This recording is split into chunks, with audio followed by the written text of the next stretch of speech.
ఈ రాత్రి సువార్త కూడికకు కూడి వచ్చిన దేవుని పిల్లలైన మీ అందరికీ కూడా నా ప్రత్యేకమైన వందనాలు తెలియజేస్తున్నాను. ఈ సమయంలో దేవుని వాక్యాన్ని అందించడానికి ప్రభు నాకు ఇచ్చిన అవకాశాన్ని బట్టి మొట్టమొదటిగా నేను ప్రభు కూడా వందనాలు స్తోత్రాలు చెల్లిస్తున్నాను. బైబిల్లో నుండి మనము కొన్ని మాటలు విందాం. దయచేసి బైబిల్ కలిగిన వారు అందరూ తీయండి. ఒకవేళ మీ దగ్గర బైబిల్స్ ఏం లేకపోతే శ్రద్ధతో దేవుని వాక్యాన్ని మీరు ఆలకించండి. యోహాను శుభవర్తమానము 11వ అధ్యాయము. బైబిల్ ఉన్నవారు బైబిల్ తీయండి. బైబిల్ లేనివారు నేను చెప్తున్న మాటలు శ్రద్ధగా చూస్తూ ఆలకించండి.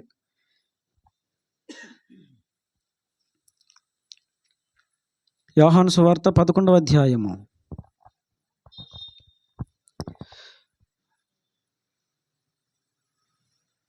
మొదటి 3 వచనాలు చదవండి. యోహాను సువార్త. మరియా ఆమె సహోదరి అయిన మార్త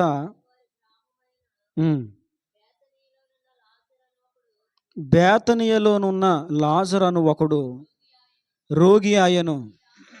ఈ లాజరు ప్రభువునకు అత్తరు పూసి తల వెంట్రుకలతో ఆయన పాదములను తుడిచిన మరియకు సహోదరుడు. అతని అక్క చెల్లెండ్రు, ప్రభువా ఇదిగో నీవు ప్రేమించువాడు రోగి అయి ఉన్నాడని ఆయన యొద్దకు వర్తమానము పంపిరి. దేవుడి వాక్యముల ద్వారా ఈ రాత్రి మనతో మాట్లాడును గాక. ఆమేన్. బైబిల్లో ఇద్దరు సహోదరులు ఉన్నారు, అక్క చెల్లెళ్ళు ఉన్నారు. వాళ్ళిద్దరి పేరేంటంటే వాళ్ళిద్దరి పేర్లు మరియా, మార్త. వీళ్ళిద్దరికి ఒక తమ్ముడు ఉన్నాడు, ఆయన పేరు లాజరు. ఇద్దరు అక్క చెల్లెళ్ళు, ఇద్దరు అక్క చెల్లెలకి ఒక తమ్ముడు. ఇక ఎటు చూడొద్దమ్మా, బండ్లు పోతూ ఉంటాయి వస్తూ ఉంటాయి, మనం అవి చూస్తూ ఉంటే వాక్యం మైండ్లోకి వెళ్దాం. ఈ ఇద్దరు అక్క చెల్లెలకి ఒక తమ్ముడు ఉన్నాడు, ఆయన లాజరు. అయితే జరిగిన పరిస్థితి ఏంటంటే ఈ లాజరుకి ఒక రోగం వచ్చింది, భయంకరమైన రోగం అది. అయితే ఈ మరియా మార్తలకు యేసు ప్రభు తెలుసు. అంతేకాదు చాలాసార్లు యేసు ప్రభు వాళ్ళ ఇంటికి రావడం, యేసు ప్రభుకి మరియా మార్తలు ఆతిథ్యం ఇవ్వడం, ఈ మరియా మార్తలు యేసు ప్రభుని ప్రేమించడం. అంతేకాకుండా యేసు ప్రభు కూడా ఈ కుటుంబాన్ని ప్రేమిస్తూ ఉన్నారు. అప్పటికి యేసు ప్రభు చాలా దూరంలో ఉన్నారు. ఆయన సువార్త నిమిత్తమై యేసు ప్రభు వేరే చోట ఆయన ఉన్నారు. ఆ సమయంలో ఇక్కడ 3 వచనాలు చదవండి. యోహాను సువార్త. మరియా ఆమె సహోదరి అయిన మార్త బేతనియలోనున్న లాజరు అను ఒకడు రోగి ఆయను. ఈ లాజరు ప్రభువునకు అత్తరు పూసి తల వెంట్రుకలతో ఆయన పాదములను తుడిచిన మరియకు సహోదరుడు. అతని అక్క చెల్లెండ్రు, ప్రభువా ఇదిగో నీవు ప్రేమించువాడు రోగి అయి ఉన్నాడని ఆయన యొద్దకు వర్తమానము పంపిరి. దేవుడి వాక్యముల ద్వారా ఈ రాత్రి మనతో మాట్లాడును గాక. ఆమేన్. బైబిల్లో ఇద్దరు సహోదరులు ఉన్నారు, అక్క చెల్లెళ్ళు ఉన్నారు. వాళ్ళిద్దరి పేరేంటంటే వాళ్ళిద్దరి పేర్లు మరియా, మార్త. వీళ్ళిద్దరికి ఒక తమ్ముడు ఉన్నాడు, ఆయన పేరు లాజరు. అయితే జరిగిన పరిస్థితి ఏంటంటే ఈ లాజరుకి ఒక రోగం వచ్చింది, భయంకరమైన రోగం అది. అయితే ఈ మరియా మార్తలకు యేసు ప్రభు తెలుసు.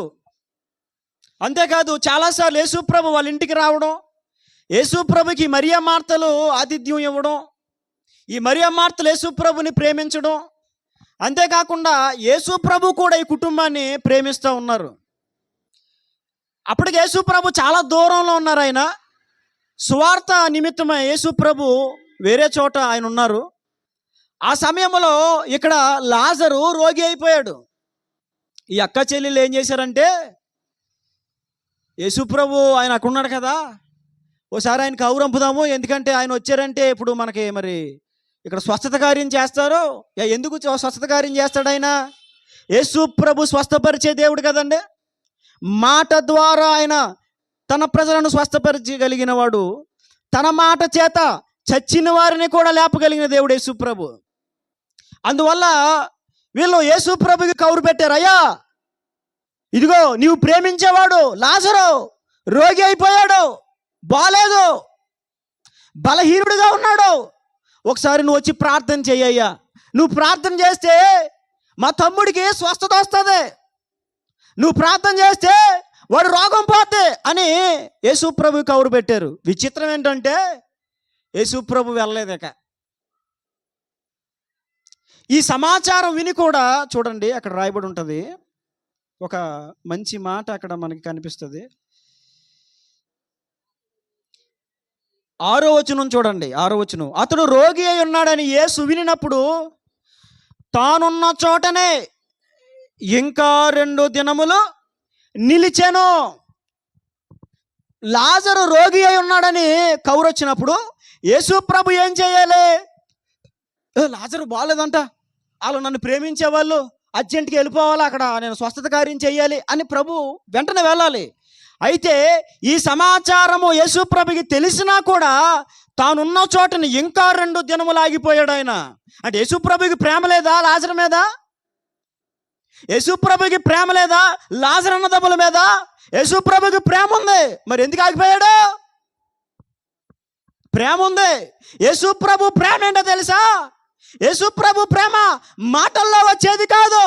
చాలామంది ఇగో నువ్వంటే నాకు చాలా ఇష్టం అంటారు కొంతమంది. అలాంటి వాళ్ళు నమ్మకండి దొంగలలో. I love you, I love you, నువ్వంటే నాకు చాలా ఇష్టం, ఇలా ఎవరైనా చెప్పారా అసలు అని నమ్మకన్నాడు, మోసగాడని అర్థం. ప్రేమించేవాడు ఆ పెదవులతో తన ప్రేమను కాదు, క్రియలతో తన ప్రేమను వ్యక్తం చేస్తాడు. ఈ రాత్రి నేను ప్రకటిస్తున్న యేసు ఆయన పెదవులతో ప్రేమించేవాడు కాదు, తన ప్రేమను క్రియల రూపంలో చూపించేవాడు. యేసు ప్రభు తన ప్రజలను ఎంతగా ప్రేమించిన దేవుడో తెలుసా? మానవులు పాపం చేస్తే, మనిషి చెడిపోయి మార్గము తప్పి తిరుగుతూ ఉంటే, ఆ మనిషి చేసిన పాపం వల్ల ఆ మనిషికి శిక్ష రావాల్సి ఉంటే, ఆ మనిషికి బదులుగా యేసు ప్రభు అడ్డు నిలబడి, అయ్యో నా బిడ్డకు శిక్ష రావడానికి వీల్లేదు, ఈ శిక్ష నేను మోస్తాను, నా కుమారుడు ఈ శిక్ష భరించి తట్టుకోలేడు, బ్రతకలేడు, కాబట్టి వీని శిక్ష నేను భరిస్తాను అని యేసు ప్రభు తన ప్రేమను సర్వమానవాళి పట్ల తన ప్రేమను క్రియల రూపంలో చూపించిన దేవుడు ఆయన. యేసు ప్రభుకి కౌరు వెళ్ళినప్పుడు ఎన్నాన్ని పరిగెత్తాలి, నాకంటే అలా చాలా ఇష్టం, నేను వెళ్ళినప్పుడు చక్కగా మంచి భోజనాలు, బిర్యానీ, మటన్, చికెన్ మంచిగా చేస్తారు, గమ్మున వెళ్ళిపోవాలని అనుకోవాలి యేసు ప్రభు. కానీ యేసు ప్రభు కదల్లా, తానున్న చోటని 2 దినాలు ఆగిపోయాడు ఆయన. యేసు ప్రభు ప్రేమ లేని దేవుడా? ప్రేమ కలిగిన దేవుడు. బైబిల్లో రాయబడింది, దేవుడు లోకమును ఎంతో ప్రేమించాను. యేసు ప్రభు ప్రేమించే దేవుడు. ఈ రాత్రి నేను ప్రకటిస్తున్న యేసు ప్రభు నిన్ను ప్రేమించే దేవుడు. నిన్ను ఎంతగా ప్రేమించాడో తెలుసా? నా యేసు ప్రభు తన ప్రాణమును సహితము నీ కోసం పెట్టాడు. దేవునికి మహిమ కలుగును గాక. అంతగా నిన్ను ప్రేమించిన ప్రభు ఆయన. చాలామందికి ప్రేమ మాటల్లో కనబడిపోవాలి. ఎక్కడ కనబడిపోవాలండి? మాటల్లో. చేష్టల్లో చేసే ప్రేమను గమ్మున ఎవరు కోరుకోరు. మాటల్లో పలికే ప్రేమ పదాలు ఉంటాయి చూసారా, వాటినే కోరుకుంటారు చాలామంది. కానీ యేసు ప్రభు మాటలతో కాదు, తన క్రియలతో తన మానవాళ్ళను, తన ప్రజలను ప్రేమించని దేవుడు ఆయన. తానున్న చోటని 2 దినాలు ఆగిపోయాడు, వెళ్ళలేదు ఆయన. వెళ్ళాలిగా, వెంటనే పరిగెత్తాలి కదా. మనం ఎవరినో ప్రేమిస్తున్నాం, వాళ్ళంటే మనకి ఇష్టం, వాళ్ళకి బాగోలేదు, ఏం చేస్తాం మనం? ఊరి తాళలే గమ్ముని బాగాలేదని నడు వంట లేదు, ఏం లేదు, పక్కన పెట్టి వంట పెంటలేదు, తిన్నాడు గమ్మునాడు అక్కడిగా. అది బాగాలేదంట వెళ్ళిపోయి, రే ఏం కాదు, నేనున్నా, నీ ప్రాణం నా ప్రాణం అడ్డేస్తా, ఉచిదే. ఉతిదే. ఇవన్నీ ఏంటి?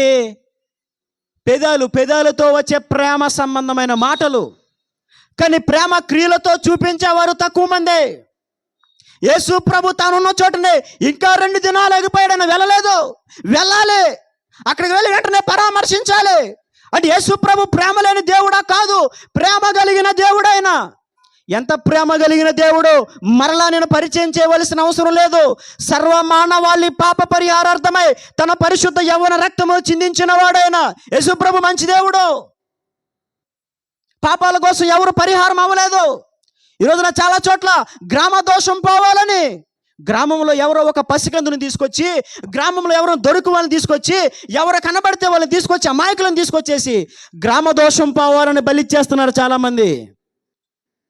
బలుల ద్వారా గ్రామ దోషము బలుల ద్వారా పోతుందా? ఎడ్ల రక్తము మేకల రక్తము చేత గ్రామ దోషాలు పోతాయా? మనుషుల దోషాలు పోతాయా? లేదు. నీ దోషం పోవాలంటే పరిశుద్ధుడు రక్తము చిందించాలి. ఆ పరిశుద్ధుడే నేను ప్రకటిస్తున్న యేసు ప్రభు. దేవునికి మహిమ కలుగునుగాక. ఆయన శాశ్వతమైన ప్రేమతో తన ప్రజలను ప్రేమిస్తున్న గొప్ప దేవుడు ఆయన. తనున్న చోటనే 2 దినాలు ఆగిపోయాడు, వెళ్ళలేదు. అయితే జరిగిన విషయం ఏంటంటే 17వ వచనంలోకి వచ్చేసరికి యేసు వచ్చి అది వరకే అతడు 4 దినములు సమాధిలో ఉండెనని. అయ్యో, తనున్న చోటన 2 దినాలు ఆయన ఆగిపోయాడు. ఈయన వచ్చేసరికి అయ్యా లాజరేడమ్మా, మార్తా మరియా, లాజరేడంటే అయ్యా చచ్చిపోయాడు. చనిపోయి 4 దినాలు అయిపోయినాయి అయ్యా, 4 రోజులు అయిపోయినాయి. ఈ రోగి ఎప్పటి నుంచి పడి ఉన్నాడో లాజరు, అప్పటి నుంచి ఈ మార్తా మరియలు దేవుని మీద ఆశ పెట్టుకున్నారు. ఆయన వస్తాడు, ఆయన స్వస్థపరుస్తాడు, ఆయన విడుదల కలిగిస్తాడు అని ఆశ పెట్టుకున్నారు. ఎవరి మీద? యేసు ప్రభు మీద ఆశ పెట్టుకున్నారు. ఈ రోజున చాలామంది మనుషుల మీద ఆశ పెట్టుకుంటారు, డబ్బు మీద ఆశ పెట్టుకుంటారు చాలామంది, తమకున్న ఆ బలము మీద ఆశ పెట్టుకుంటారు చాలామంది. నీవు ఎవరి మీద ఆశ పెట్టుకున్నా నీ జీవితంలో కార్యములు చూడలేవు. కానీ యేసు ప్రభు మీద నువ్వు ఆశ పెట్టుకుంటే గనక నీ ఆశలు అడిగంటుకు పోయినా, నీ ఆశలు అన్నగారిగిపోయినా అవి మరలా తిరిగి చిగురిస్తాయి. దేవునికి మహిమ కలుగునుగాక.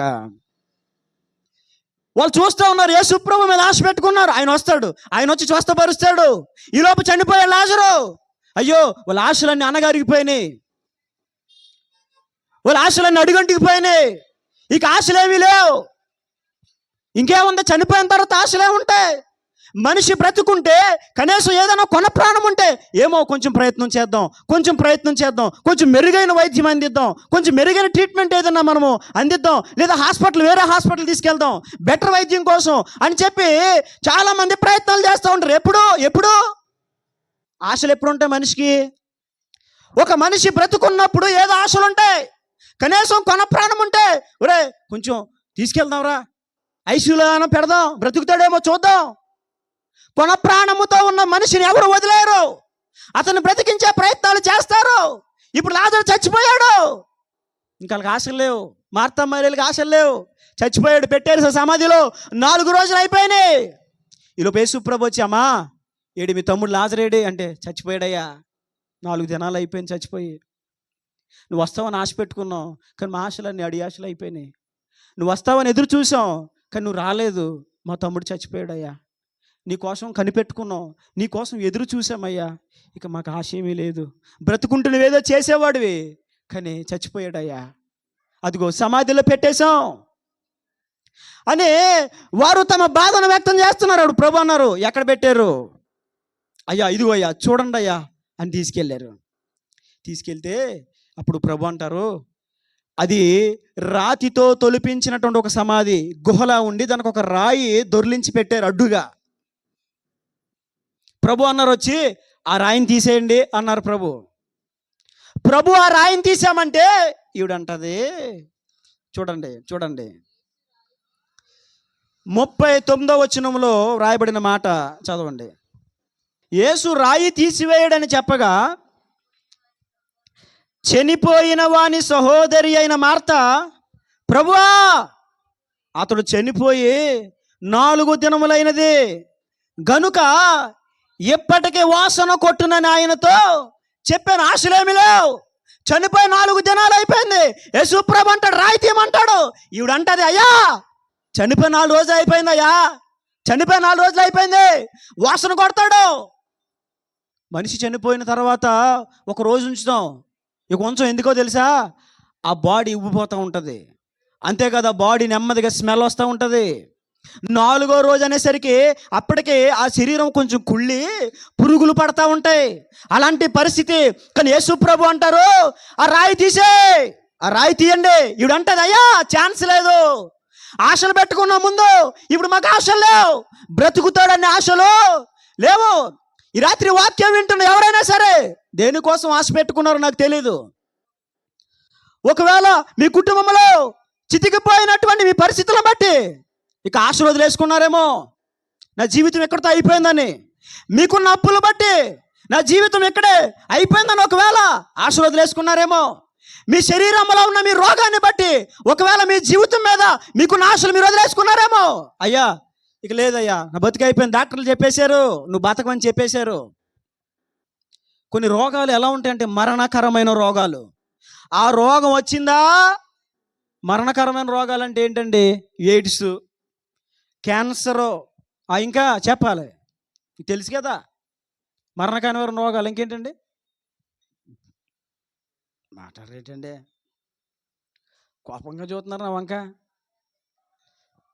ఇంకేంటి మరణకరమైన రోగాలు, ఎయిడ్స్, క్యాన్సరు, రీసెంట్గా వచ్చింది కోవిడ్, కరోనా, కొంతమంది దానికి కరిజ్మా అని పేరెట్టారు, కరోనా. ఈ రోగాలు వచ్చినాయా ఇక మనిషి పోవడమే, ఇక బ్రతుకు లేదు, మనిషి చనిపోవడమే. ఈ రాత్రి ఎవరైతే ఆశలు కోల్పోయి ఉన్నారో, ఈ రాత్రి ఎవరైతే ఇక నా బ్రతిక అయిపోయిందని అనుకుంటున్నారో వాళ్ళకు శుభవార్త. అదేంటి తెలుసా, నీ ఆశలు అడిగంటికి పోయినా, నీ ఆశలు అన్నగారికి పోయినా సరే నిన్ను బ్రతికించగలిగిన వాడు ఒకడున్నాడు. ఆయన నిన్ను ప్రకటించు యేసయ్య. దేవునికి మహిమ కలుగును గాక. నీకు ఏ రోగం ఉన్నా, ఏ పరిస్థితిని బట్టి నువ్వు ఆశలు వదిలేసుకున్నా, ఈ రాత్రి ఒక శుభవార్త. నీ ఆశలను మరలా చిగురింప చేయగలిగిన వాడు, మోడైపోయిన నీ బ్రతుకును మరలా చిగురింప చేయగలిగిన వాడు, ఫలింప చేయగలిగిన వాడు నేను ప్రకటిస్తున్న నజరేయుడైన యేసు. ఆశలన్నీ కోల్పోయారు, అయ్యా తీయొద్దు, కంపు కొట్టేస్తాడు ఇప్పుడు అని అంటూ ఉంటే ప్రభు అంటారు, రాయి తీయండి. మొత్తానికి ప్రభు మాట విని రాయి తీశారు.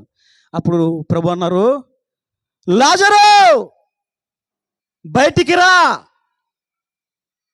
యేసు ప్రభు పలికిన ఒక్క మాటకి చచ్చినవాడు లేచి ప్రేత వస్త్రములతో చుట్టబడిన వాడే, కట్టబడిన వాడే, కట్లతో ఉన్నవాడే ఆ సమాధిలో నుండి ఆ లాజరు బయటకు వచ్చాడు, సజీవుడయ్యాడు.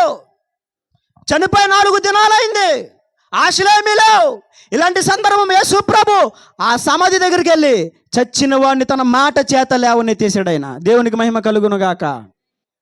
నీ చితికిన బ్రతుకులో, ఆశలు అడుగంటిపోయినటువంటి నీ జీవితంలో కార్యములు చేసి నీ జీవితంలో మరలా ఆశలు పుట్టించగలిగిన వాడు, మరలా నీ జీవితమును చిగురింప చేయగలిగిన వాడు నజరేయుడైన యేసు ప్రభు. ఒకవేళ నా జీవితం అయిపోయిందని అనుకుంటున్నావేమో, నీకున్న రోగాన్ని బట్టో, నీకున్న కష్టాన్ని బట్టో, నీకున్న అప్పుల బాధలు బట్టో, నీకున్న ఆర్థిక ఇబ్బందులను బట్టో, కుటుంబ కలహాలను బట్టో ఇక నా బ్రతుకు అయిపోయింది, ఇక ఆశలు లేవయ్యా, అయ్యా నా రోగం పోదు, డాక్టర్లు చెప్పేశారు, నాకు ఇంకా తగ్గదు, అయ్యా నా కుటుంబం బాగుపడదయ్యా, ఇక నా మాట విన్న నా భర్త అని ఒకవేళ ఆశలు అణగారిగిపోయినటువంటి స్థితిలో, నిరాశ నిస్పృహలో ఒకవేళ నీ ఉంటే కనుక నీకు ఒక శుభవార్త.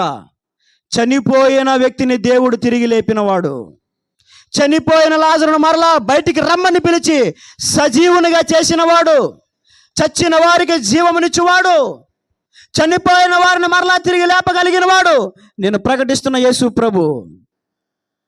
ఒక మాట మనం తెలుసుకోవాలి రాత్రి, నీ ఆశలు అణగారిగిపోయినా, నీ ఆశలు అడిగంటికి పోయినా మరలా వాటిని చిగురింప చేయగలిగిన వాడు నేను ప్రకటిస్తున్నా యేసయ్య. ఏ పరిస్థితుల్లో నీ ఆశలు అణగారిగిపోయినా నాకు తెలియదు, ఇక నా వల్ల కాదని నువ్వు అనుకుంటున్నావేమో, నా కుటుంబం కట్టబెడదని నువ్వు అనుకుంటున్నావేమో, నా రోగము పోదని నువ్వు అనుకుంటున్నావేమో, లేదు, ఆశలను తీర్చగలిగిన వాడు ఒకడు ఉన్నాడు, ఆయనే ప్రభు అయిన యేసుక్రీస్తు. రాత్రి మొదటగా నువ్వు నేర్చుకోవాలి ఒక పాఠం. నీ ఆశలు తీర్చగలిగిన వాడు నజరేయుడైన యేసు. నీ ఆరోగ్యం పోయినా, నీ భవిష్యత్తు పోయినా, నీ వ్యాపారం పోయినా, నీ ఉద్యోగము పోయినా, మరలా వచ్చే అవకాశాలు లేకపోయినా వాటిని మరలా కలిగించగలిగిన వాడు యేసయ్య. ఈ రాత్రి మనం తెలుసుకోవాలి ఆ పాఠాన్ని. అయితే ఒకటి, యేసయ్య కార్యాలు చేస్తాడు, నీ బ్రతుకులు మారుస్తాడు, నీ జీవితంలో కడతాడాయన, నీ జీవితంలో కార్యాలు చేస్తాడు. అనగారికి పోయినా, అడుగంటికి పోయినా నీ ఆశలను చిగురింప చేస్తాడు యేసు ప్రభు. అయితే ముందేం చేయాలి తెలుసా? ఆయన ఏమన్నాడు తెలుసా? ఏమన్నాడు ఆయన? అది కాదు, ఆ రాయిని తొలగించండి. ఏం చేయాలి? నా యేసు ప్రభు స్వస్థపరచుటకు సమర్థుడు. నా యేసు ప్రభు నీ జీవితంలో కార్యములు చేయటకు సమర్థుడు.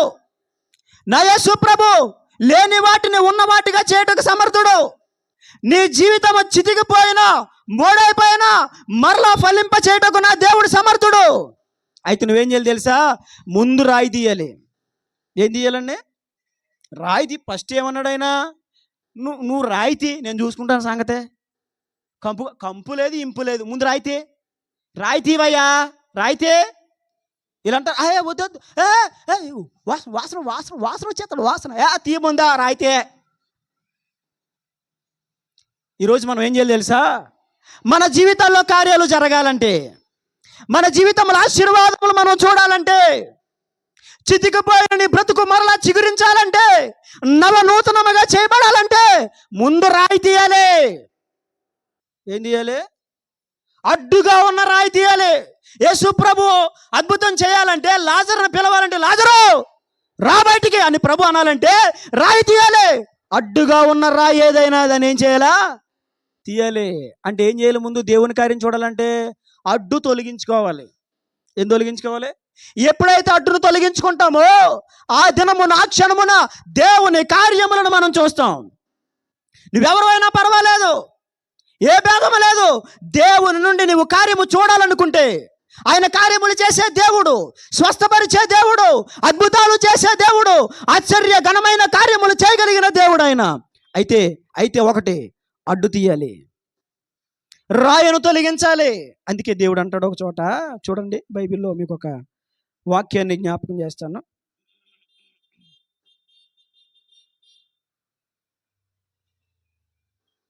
యెషయా గ్రంథము 59వ అధ్యాయం 1వ వచనం.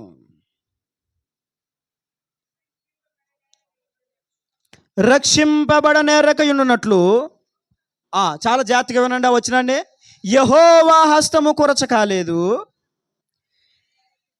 విననేరకయున్నట్లు ఆయన చెవుల మందము కాలేదు. మీ దోషములు మీకును మీ దేవునికిని అడ్డముగా వచ్చాను. మీ పాపములు ఆయన ముఖమును మీకు మరుగు చేశాను గనుక ఆలకింపకున్నాడు. యేసు ప్రభు నీ జీవితంలో కార్యం చేస్తాడు. వాస్తవం అది, నగ్న సత్యం. యేసు ప్రభు కార్యం చూడాలంటే నువ్వేం చేయాలి? అడ్డు తీయాలి, రాయి తీయాలి. అంటే ఏంటి? మీ దోషములు నాకు మీకు మధ్యలో అడ్డుగా ఉన్నాయి. మీ పాపములు ఆయన ముసుకును, ఆయన ముఖమును కప్పేశాయి. నీ జీవితంలో ఒక కార్యము జరగాలంటే దేవునికి నీకు మధ్యలో ఒక అడ్డు ఉంది. అదేంటి తెలుసా? దోషము. నీ జీవితంలో ఇప్పటి వరకు చేసిన పాపములన్నీ మూటగా మారి దోషంగా అయిపోయినాయి. యేసు ప్రభు నీ జీవితంలో కార్యం చేస్తాడు. అయితే ఒక కండిషన్ ఏంటి తెలుసా? నీ పాపం యేసయ్య దగ్గర ఒప్పుకోవాలి. యేసు ప్రభువుకి నీకు మధ్యలో ఉన్నటువంటి అడ్డును నువ్వు తొలగించుకోవాలి. యేసు ప్రభు మాట్లాడారు, ఆ రాయి తీయండి, రాయిని తొలగించండి, నేను అద్భుతం చేస్తాను. నీ జీవితంలో ఉన్న పాపము నువ్వు తొలగించుకోగలిగితే, నీ జీవితంలో ఉన్నటువంటి ఆ యొక్క అవిధేయత నువ్వు తొలగించుకోగలిగితే, నీ జీవితంలో నువ్వు కలిగి ఉన్న నీ దోషాలు నువ్వు తొలగించుకోగలిగితే యేసు ప్రభు నీ జీవితంలో కార్యం చేస్తాడు. దేవునికి మహిమ కలుగును గాక. యేసు ప్రభు నమ్ముకున్నాగానండి, ఎందుకో అచ్చుబాటు రాలేదండి, కార్యం జరగదండి. నీ దోషాలు ఒప్పుకున్నావు అసలు ఫస్ట్ నువ్వు? ఒప్పుకున్నావా? యేసు ప్రభు దగ్గర నీ పాపాలు ఒప్పుకున్నావా? యేసు ప్రభు దగ్గరకు స్వస్థపరచమని వస్తే యేసు ప్రభు 116 ఇవి అని అండాయినా, కేజీ నూనెట్రా అని అండాయినా, కోడి బట్రా అని చెప్పడు యేసు ప్రభు. యేసు ప్రభు దగ్గర నుంచి నువ్వే కార్యము పొందాలనుకున్నా నువ్వు చేయాల్సిన పని ఏంటో తెలుసా? యేసు ప్రభు దగ్గర నీ పాపాలు ఒప్పుకో. ఆయన క్షమించడానికి సిద్ధంగానే ఉన్నాడు. నీ ప్రార్థన ఆలకించడానికి సిద్ధంగానే ఉన్నాడు. నీ జీవితంలో కార్యములు చేయడానికి యేసు ప్రభు సిద్ధంగానే ఉన్నాడు ఆయన. నీ పాపములు ఒప్పుకున్నావు? మరి ఒప్పుకున్నావా? నీ పాపములు ఒప్పుకుంటే నీకున్న ప్రతి విధమైన సమస్య తొలగిపోతుంది. దేవునికి మహిమ కలుగును గాక. మన పాపములు మనం ఒప్పుకొని నడలా ఆయన నమ్మదగిన వాడు, నీతిమంతుడై ఉన్నాడు. మన పాపములను క్షమించుటకు సిద్ధ మనసు కలిగిన దేవుడై ఉన్నాడు ఆయన. అయితే ఏం చేయాలి? ఆయనకి నీకు మధ్యలో ఉన్న అడ్డు బండ నువ్వు తొలగించుకోవాలి. పాపం అనే అడ్డుబండ, దోషం అనే అడ్డుబండ నువ్వు తొలగించుకోగలిగితే, పాపము నువ్వు తొలగించుకోగలిగితే నీ జీవితంలో కార్యం చేస్తాడు. యేసుప్రభుకి చాలాసార్లు ప్రార్థన చేశానండి, ఏంటో కార్యం జరగలేదు. యేసుప్రభు కార్యం చేయని దేవుడు కాదు. ఫాల్ట్ ఆయనలో లేదు, ఫాల్ట్ నీలో ఉంది. ఏంటో తెలుసా? నీ పాపములు ఇంకా నువ్వు ఒప్పుకోలేదు. నీ పాపములు ఇంకా ఒప్పుకోలేదు. నీ పాపముల్ని ఒప్పుకుంటే దేవుడు నిన్ను క్షమిస్తాడు, నీకు ఆరోగ్యం దయచేస్తాడు, నీ జీవితాన్ని ఆశీర్వదిస్తాడు, నీ కుటుంబాన్ని కడతాడు. నీ పాపములు ఏవైతే ఉన్నాయో అవి దేవుని దగ్గర ఒప్పుకోవాలి. అవి అడ్డుగా ఉన్నాయి. నువ్వు ప్రార్థన చేస్తున్నావు కానీ ఆ ప్రార్థన దేవుని దగ్గరికి వెళ్ళట్లేదు. నువ్వు మొరపెడుతున్నావు కానీ నీ మొర ప్రభు సన్నిధికి చేరట్లేదు. కారణం ఏంటి? నీ దోషములు దేవునికి నీకు మధ్యలో అడ్డుగా ఉన్నాయి. ఇప్పుడు ఏం చేయాలి? ఏం చేయాలండి? చెప్పాలి. అడ్డులు తొలగించుకోవాలి. చాలామందికి తప్పు చేయడానికి సిగ్గు ఉండదు కానీ తప్పు ఒప్పుకోవడానికి సిగ్గుపడతారు. తప్పు చేయడానికి సిగ్గుపడరు. బరి తెగించేసి సిగ్గు లేకుండా తప్పు చేయమంటే ఇష్టానుసారంగా బరి తెగించి పాపాలు చేస్తారు. కానీ ఒప్పుకోమంటే అంటే అయిపోయింది కదా అండి, ఎందుకు ఇప్పుడు ఇదే కావాలి దేవునికి. మా పర్సనల్ అండి, నీ పర్సనలే కావాలి దేవునికి. దేవునికి నీ పర్సనల్ చెప్తే దేవుడు నీ జీవితంలో కార్యాలు చేస్తాడు. ఒప్పుకోరు. తప్పు చేసినప్పుడు సిగ్గుండదు, తప్పు చేసినప్పుడు భయం ఉండదు, బరి తెగించి మరి చేస్తారు పాపాలు. కానీ ఒప్పుకోమంటే నోరు రాదు. ఏమండి, తప్పులు ఒప్పుకోమంటే చిన్నపిల్లలు కూడా ఒప్పుకోరండి. చిన్నపిల్లలు కూడా తప్పు ఒప్పుకోరు గమని. కానీ నీవు కలిగి ఉండవలసినది తెలుసా? తప్పు జరుగుతుంది, ఏదో సందర్భంలో తప్పు జరుగుతుంది. అయితే నువ్వు చేయాల్సిందేంటి? నీ దోషములు ఒప్పుకోవాలి దేవుని దగ్గర, నీ పాపాలు ఒప్పుకోవాలి దేవుని దగ్గర. ఎంతకాలం దేవుని నుంచి కార్యం పొందకుండా ఉంటావు? ఎంతకాలం ఆ చితికిన బ్రతుకుల్లోనే దొర్లుతూ ఉంటావు? ఎంతకాలం ఆ మోడుబారిన పరిస్థితుల్లోనే ఉంటావు? నీ జీవితంలో ఒక చిగురింపొద్దా, ఒక ఆశీర్వాదం వద్దా? నీ ఆశలన్నీ అడుగంటిపోతున్నాయి కదా. ఏదో ఆశ పెట్టుకుంటున్నావు కానీ నీ ఆశలన్నీ అడుగంటిపోతున్నాయి. ఈ రాత్రి నీ దోషములు దేవుని దగ్గర ఒప్పుకోగలిగితే, నా దేవుడు నమ్మదగిన వాడు, నీ దోషములన్నిటిని తన రక్తము చేత కడిగి శుద్ధి చేసి నీ జీవితమును పవిత్రపరిచి నీ జీవితంలో ఒక అద్భుతమైన కార్యము చేయగలిగిన వాడు. దేవునికి మహిమ కలుగును గాక. అయితే నువ్వు చేయాల్సిందేంటి? ఒప్పుకోవాలి, అడ్డు తొలగించుకోవాలి. దేవునికి నీకు మధ్యలో ఏ అడ్డు ఉందో నాకు తెలీదు. దేవునికి నీకు మధ్యలో ఏ అడ్డు ఉందో నాకు తెలీదు. నీ పాపములైన సన్నిధిలో ఒప్పుకోగలిగితే దేవుడు నిన్ను క్షమిస్తాడు. అది ఎట్టి రోగమైనను తొలగించగలిగిన సమర్థుడు ఆయన. అది ఎయిడ్సా, అది క్యాన్సరా, అది మరొకట ఏ రోగమైనా తీసివేయగలిగిన దేవుడు ఆయన. నా జీవితంలో నేను ప్రత్యక్షంగా కార్యాలు చూశాను. మా నాన్నగారు ఏలూరు దగ్గర చిలకంపాడు ఆగడల్లంక అనేటువంటి ఒక గ్రామంలో మా నాన్నగారు పరిచయం చేస్తూ ఉండేవారు. అయితే ఒక ఆమె మందిరానికి దగ్గరలోనే ఒక ఆమె ఉండేది. ఆమె మన సంఘానికి వచ్చే స్త్రీ ఏం కాదు. ఆమె వేరే చోటకి వెళ్ళేది సంఘానికి, అది కూడా నామకార్థంగా వెళ్ళేది అప్పుడప్పుడు. అయితే ఈమె చేసిన పాపాన్ని బట్టి ఆమెకు ఎయిడ్స్ వ్యాధి వచ్చేసింది, ఎయిడ్స్ రోగం వచ్చేసింది. ఎయిడ్స్ రోగం వచ్చేస్తే ఇప్పుడు మనోళ్ళు చేసేది ఏంటి? బలమున్నంతసేపు ఏం చేస్తారు? బలమున్నంతసేపు ఎయిరా పెగ్గ, ఎయిరా చిందో, కొట్రా, ఎంజాయ్ చేయాలి లైఫ్ అంటే. రండి రా చూసుకుందా బాగుంటే ఏం చేస్తారు మన వాళ్ళు? అవునా కదండి? ఎంజాయ్ చేయాలి లైఫ్.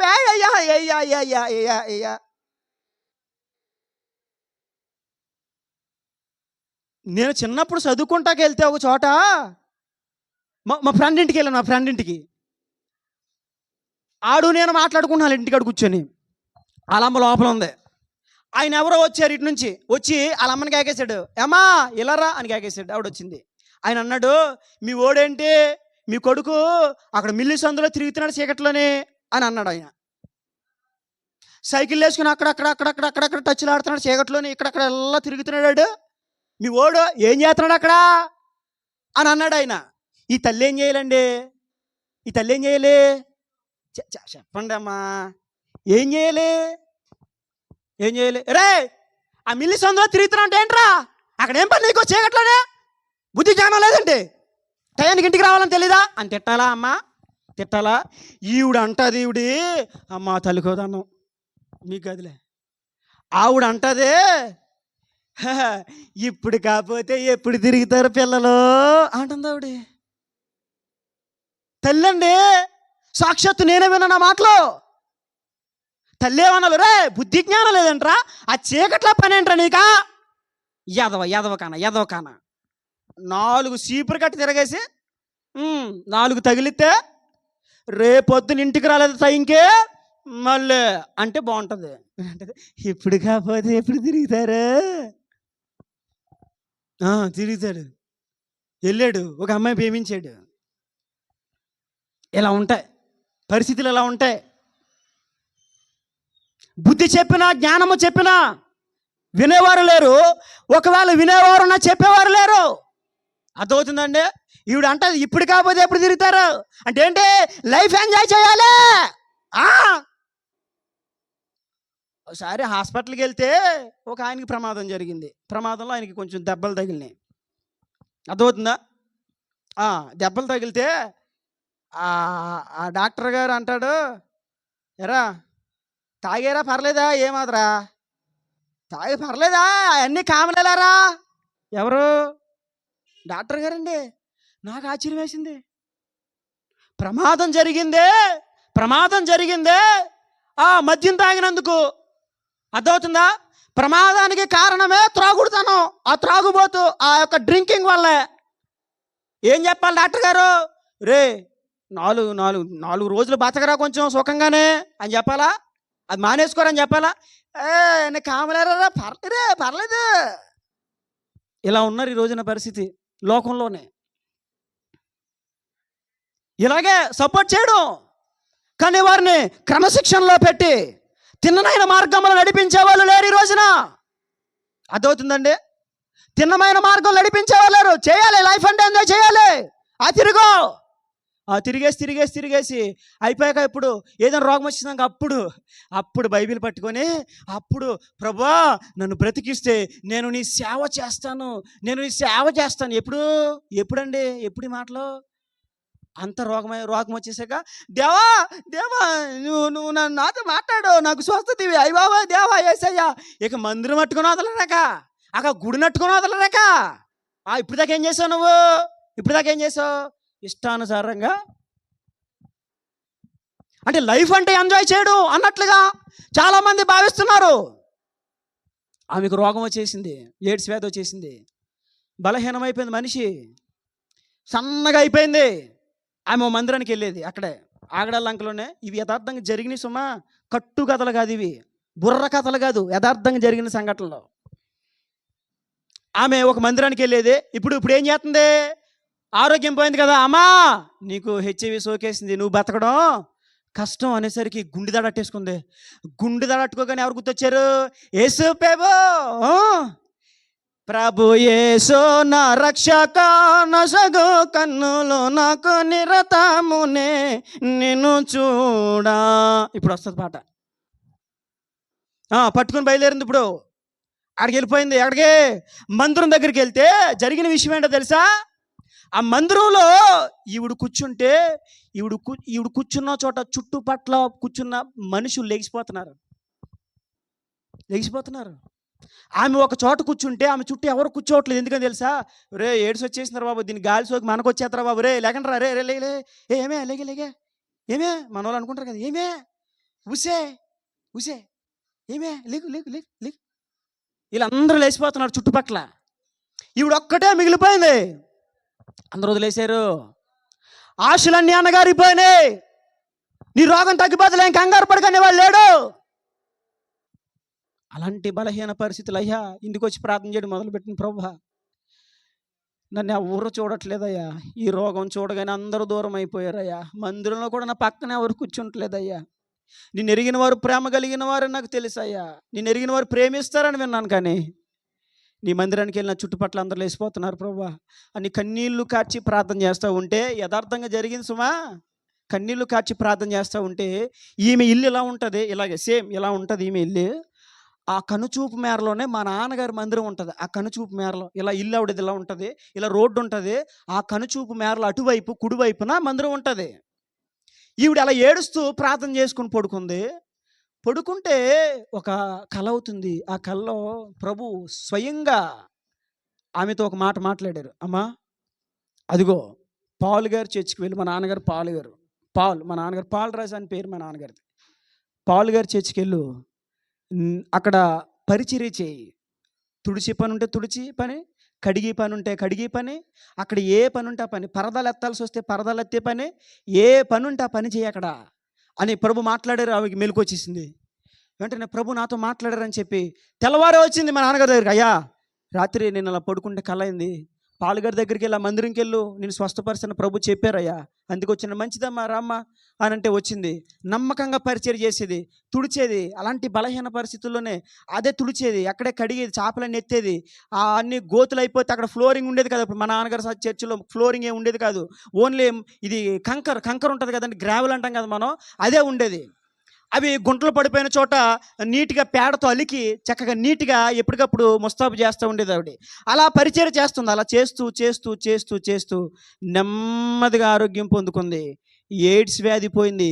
సన్నగా ఉన్న మనిషి చక్కగా పుష్టిగా తయారైపోయింది. దేవునికి మహిమ కలుగునుగాక.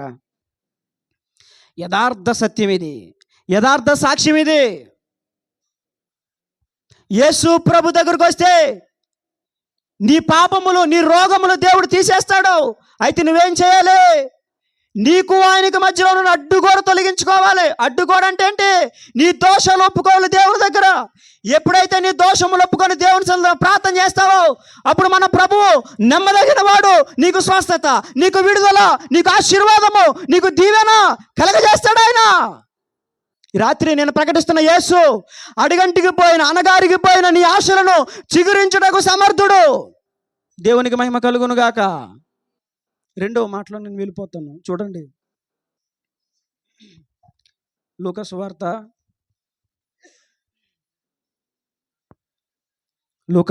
8వ అధ్యాయము. చాలా జాగ్రత్తగా వినండి. చివరికి వచ్చేసాం, సందేశం చివరికి వచ్చాం, జాగ్రత్తగా వినండి. 8వ అధ్యాయము, లూకా సువార్త 8వ అధ్యాయము 29వ వచనం. జాగ్రత్తగా వినాలి. అందరూ ఇక్కడే ఉన్నారా? అందరూ ఇక్కడే ఉన్నారా? హలో హలో, ఉన్నారా? దేవునికి మహిమ కలుగును గాక. 8వ అధ్యాయము 29వ వచనం.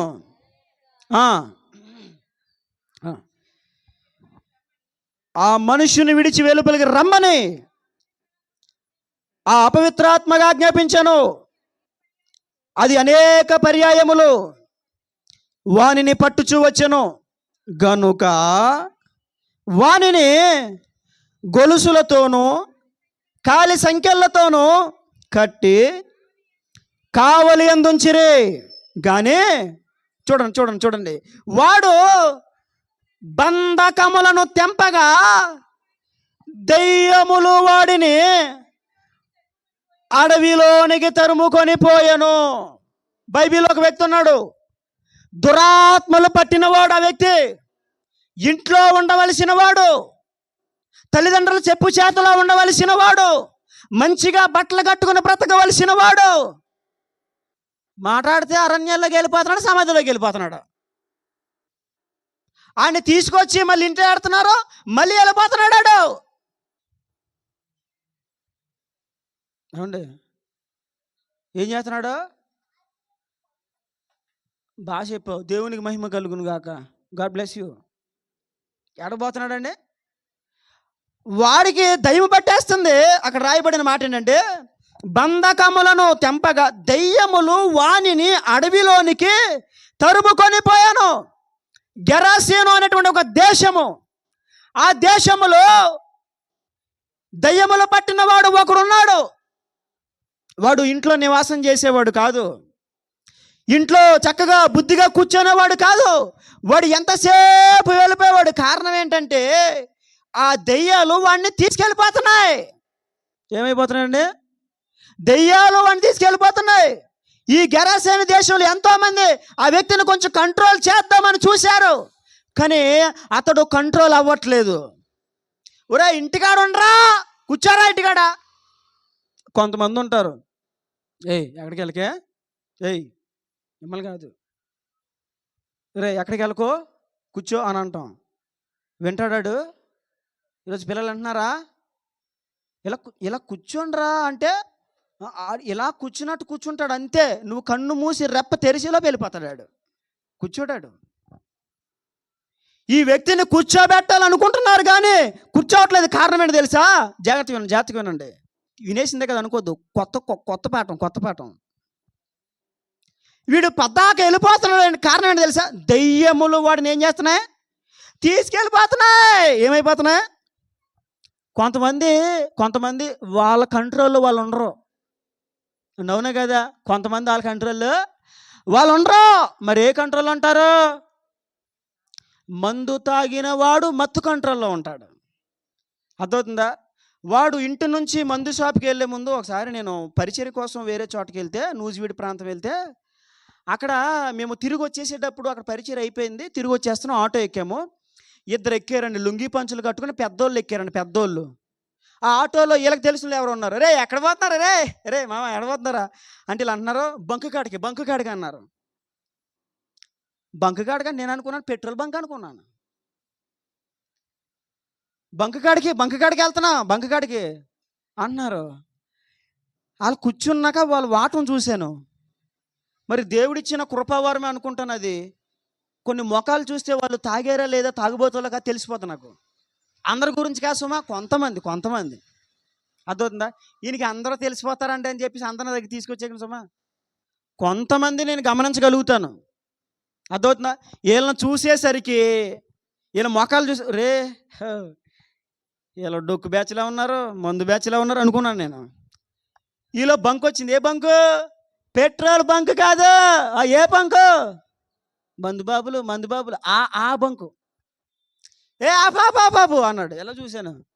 Brandy shop. ఆహా బంక్ అంటే ఇదా అనుకున్నాను నేను. ఒక్కొక్కడు తాగాడనుకో ఇంకా వాడు స్వాధీనంలో వాడు ఉన్నాడు. కొంతమంది తాగకపోయిన వారు స్వాధీనంలో వారు ఉండరు. కొంతమందికి కోపం వచ్చిందనుకో కొంతమందికి ఇక వాడి కంట్రోల్లో వాడు ఉన్నాడు. ఎందుకని? తీసుకెళ్ళిపోద్దని అలాగది తీసుకెళ్ళిపోద్దాక. కోపములో ఒకరినొకరు చంపుకున్న వాళ్ళు ఉన్నారు. కోపములో నరహత్యలు చేసిన వాళ్ళు ఉన్నారు. ఈ రోజున చాలామంది త్రాగుడు స్వాధీనం అయిపోయారు. ఈ రోజున చాలామంది పాపపు స్వాధీనం అయిపోయారు. వ్యభిచారము వాటికి స్వాధీనం అయిపోయారు. మానాలనుకుంటారు, మానలేరు. చెయ్యాలనుకుంటారు, చేయలేరు. వారి స్వాధీనంలో ఉండరు, వారి కంట్రోల్లో ఉండరు. మీరు చాలామందిని గమనించండి. పొద్దున్న లేచాక అద్దం ముందు నుంచొని ఒరే నువ్వు మంచిగా బతకాలరా అనుకుంటారు. ఆడే చూసుకొని అద్దంలోకి. అర్థమవుతుందండి?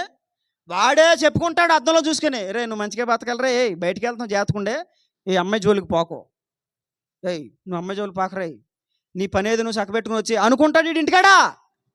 ఈలోపు రోడ్డు మీద వెళ్తుంటే ఏదైనా అమ్మాయి కనబడింది అనుకో, వెంటనే ఏమొచ్చేస్తుంది అంటాడు. అదవుతుందా? హే పాప, హే బుజ్జి, నీకెందుకురా, నీకెందుకు, నీకు అవసరమా? అవసరం కాదు. మరి ఎందుకు అన్నాడు? ఇంటికాడ మంచిగా బ్రతకాలని తీర్మానం చేసుకున్నాడు. కానీ బయటకు వచ్చేసరికి అతడు తన స్వాధీనంలో లేడు.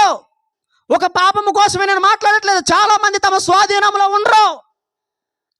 చాలామంది శృతి మించేస్తూ ఉంటారు, అదుపు తప్పేస్తూ ఉంటారు. మంచిగా బ్రతకాలని వాళ్ళకు ఉంటుంది, కానీ వాళ్ళ కంట్రోల్లో వాళ్ళు ఉండరు. పాపము మానేయాలని వాళ్ళకు ఉంటుంది, కానీ వాళ్ళ కంట్రోల్లో వాళ్ళు ఉండరు. త్రాగుడు మానేయాలని వాళ్ళకు ఉంటుంది, కానీ వాళ్ళ కంట్రోల్లో వాళ్ళు ఉండరు. ఈ ఇతగాడి పరిస్థితి అదే. మంచిగా ఉండాలి అనుకుంటున్నాడు కానీ ఉండడు. నేను అనుకునేవాడిని, వినాలి, నేను అనుకునేవాడిని, ఈ సినిమాలు మానేయాలి. మా నాన్నగారు సినిమా మేము చూసామా తుక్కు కింద బాధేసేవారు.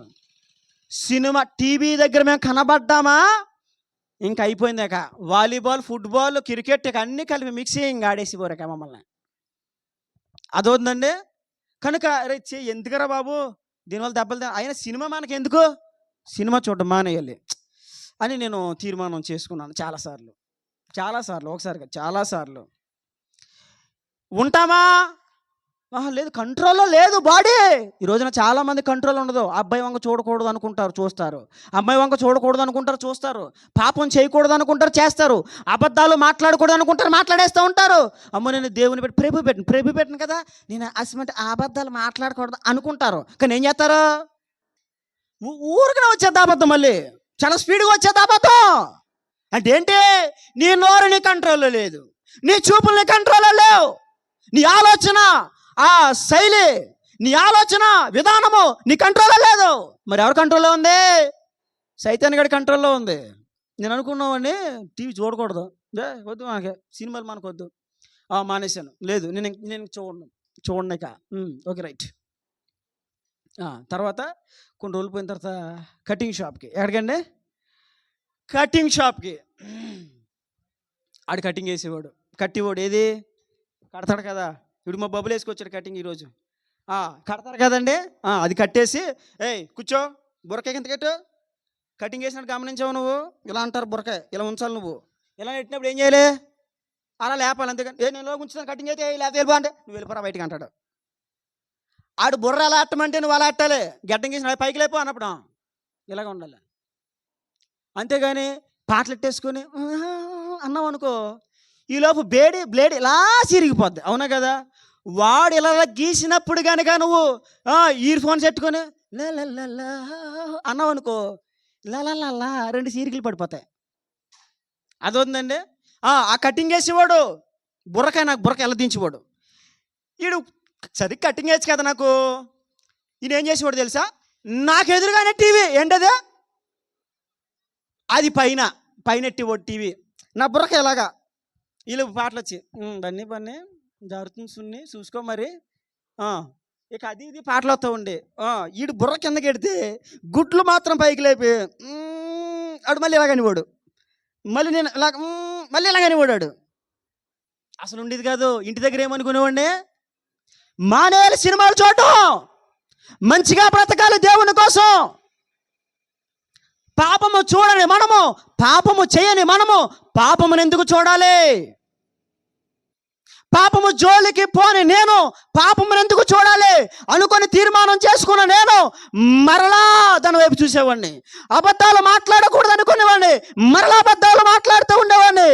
నోటంటే అబద్ధాలు వచ్చేసేవి. ఈరోజు అబద్ధాలు మాట్లాడే వాళ్ళేరా. మంచిగా బ్రతకాలని ఉంటుంది, కానీ బ్రతకడం వాళ్ళు చేత కాదు, వాళ్ళు బ్రతకలేరు అలాగనా మంచిగా.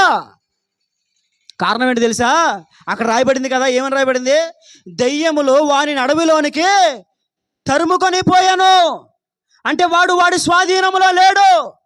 మంచిగా బ్రతకాలని వాడుకుంది, శుభ్రంగా బట్టలు వేసుకోవాలని వాడుకుంది, చక్కగా బుద్ధిగా బైబిల్ చదవాలని ఉంది. చదవాలని నీకు ఉంటుంది, కానీ చదవు నువ్వు. ప్రార్థన చేయాలంటే చేయవు నువ్వు. కారణం ఏంటి? తోలికెళ్ళిపోతున్నాడు నిన్ను ఒకడు. ఎవడాడు? చెప్పు. నేను ఇంకా సాయంకాలం ఇంటికి వెళ్ళగానే నేను బైబిల్ చదువుకోవాలి నేను. మా ఇంటికి వెళ్ళాక తోలికెళ్ళిపోతాడు. రే ఫోన్ తీరా రే, స్టేటస్ రే, ఫోన్ అడు కేకేసాడు. సరే వెళ్ళరా రే, నడరా అంటాడు. నువ్వేం చేస్తా? బైబిల్ ఇప్పుడు కాకపోతే రేపు చదువుకోవచ్చు, అర్జెంట్ ఫోన్ వచ్చింది వెళ్ళిపోలే. ఆడు ఏం చేస్తాడు? నిన్ను తోలికెళ్ళిపోతాడు. ఏమైందమ్మా? ఏమైంది అడికి? అది దేవునికి మహిమ కలుగును గాక. ఏం పట్టేసిందండి? తోలికి ఆడు స్వాధీనంలో వాడు లేడు. ఈ రాత్రి నిన్ను ప్రకటిస్తున్న యేసయ్య, నువ్వు దేని వశమైపోయావో, నువ్వు దేని స్వాధీనం అయిపోయావో, ఏ వ్యసనానికి నువ్వు అలవాటు అయిపోయావో, ఏ పాపానికి నువ్వు బానిస అయిపోయావో, ఏ అబద్ధాలకు నువ్వు బానిస అయిపోయావో, ఏ చెడు క్రియలకు నువ్వు బానిస అయిపోయావో నాకు తెలియదు. వేటి నుంచి రాలేక వాటికి బానిసలుగా మారిపోయి నువ్వెన్ని బాధలు పడుతున్నావు నాకు తెలియదు. ఒకవేళ నీ స్వాధీనంలో నువ్వు లేవేమో, నీ కంట్రోల్లో నువ్వు లేవేమో, కానీ రాత్రి నేను ప్రకటిస్తున్న యేసు నీకు జయ జీవితమునిచ్చేవాడు. ఏ బలహీనతలు జయించలేకపోతున్నావో, ఏ పాపం నువ్వు జయించలేకపోతున్నావో, ఏ చీకటి నువ్వు జయించలేకపోతున్నావో వాటి మీద జయమునిచ్చేవాడు నేను ప్రకటిస్తున్న నజరేయుడైన యేసు. దేవునికి మహిమ కలుగును గాక.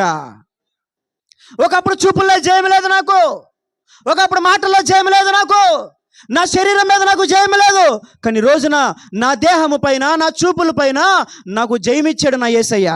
దేవునికి మహిమ కలుగును గాక. ఒకవేళ నీ స్వాధీనంలో నువ్వు లేవేమో, నీ కంట్రోల్ నువ్వు తప్పేస్తున్నావేమో, అయితే నేను ప్రకటిస్తున్న యేసయ్య నిన్ను స్వాధీనపరచువాడు, నీ బలహీనతలపైన జయమిచ్చువాడు, నీకు విజయం ఇచ్చువాడు. అర్థమవుతుందా? నువ్వు దేని వశమైపోయావు, దేని స్వాధీనం అయిపోయావు? నువ్వు అంతా బాగానే ఉన్నావు, కానీ అబద్ధాలు మాట్లాడడం మానట్లేదు.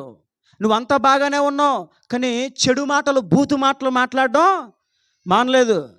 స్తుతి స్తోత్రం, స్తుతి స్తోత్రం, స్తుతి స్తోత్రం. ఎక్కడా? మందిరం కాడ. ఒక్కసారి ఇంటి పక్కన పైపు దగ్గర గొడవ అయితే చూసుకో, బూతులు కాడ నుంచి ఇక ఈ మొత్తం గుణింతాలు, ఆ గుణింతాలు మొత్తం ఏం చేస్తారండి? ఎవరు? దేవుని పిల్లలు. అంటే నీ నోరు నీ స్వాధీనంలో లేదు. ఒకవేళ నీ జీవితంలో మంచిగా బ్రతకాలనుకుంటూ కూడా నువ్వు అదుపు తప్పేస్తున్నావేమో, జయ జీవితం నీకు లేదేమో. ఈ రాత్రి జయ జీవితం నిచ్చేవాడు నేను ప్రకటిస్తున్న యేసయ్య. దేవునికి మహిమ కలుగును గాక.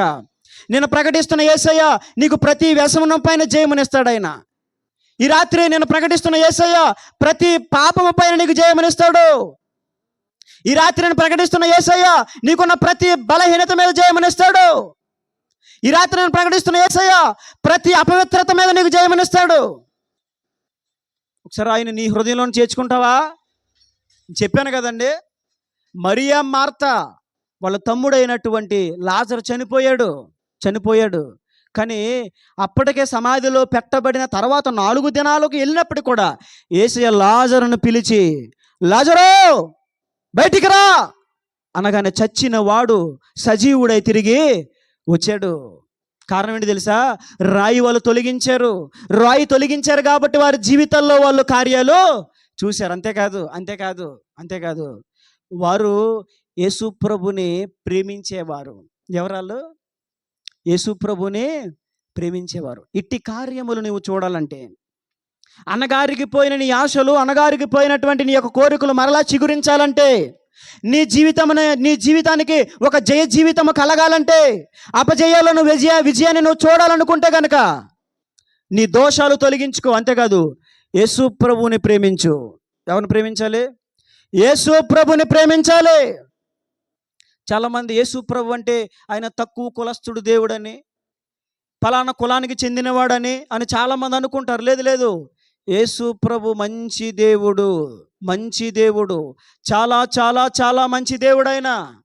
యేసు ప్రభు గురించి నువ్వు తప్పుగా ఆలోచించే ముందు ఒకసారి యేసు ప్రభును గురించినటువంటి చరిత్ర చదవచ్చు కదా, యేసు ప్రభును గురించిన వార్త వినొచ్చు కదా. రాత్రి యేసు ప్రభు మంచి దేవుడు, నీవు ఆయన ప్రేమించడం నేర్చుకో. చాలామందికి చాలా దేవుళ్ళు అనబడిన వారి మీద నమ్మకం ఎక్కువ చాలామందికి, కానీ యేసు ప్రభు అంటే ఇష్టం ఉండదు. ఎన్ని దేవుళ్ళుగా పిలువబడుతున్న వారిని ప్రేమించమన్నా ప్రేమిస్తారు, కానీ యేసు ప్రభుని మాత్రం ప్రేమించరు. యేసు ప్రభు దగ్గరికి వచ్చేసరికి అందరు దేవుళ్ళు ఒకటేనండి.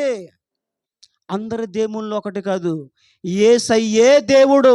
దేవునికి మహిమ కలుగును గాక. అందరి దేవుల్లో ఒకడు యేసు ప్రభు కాదు, యేసయ్యే ఒకడు. ఇది గుర్తుపెట్టుకోవాలి.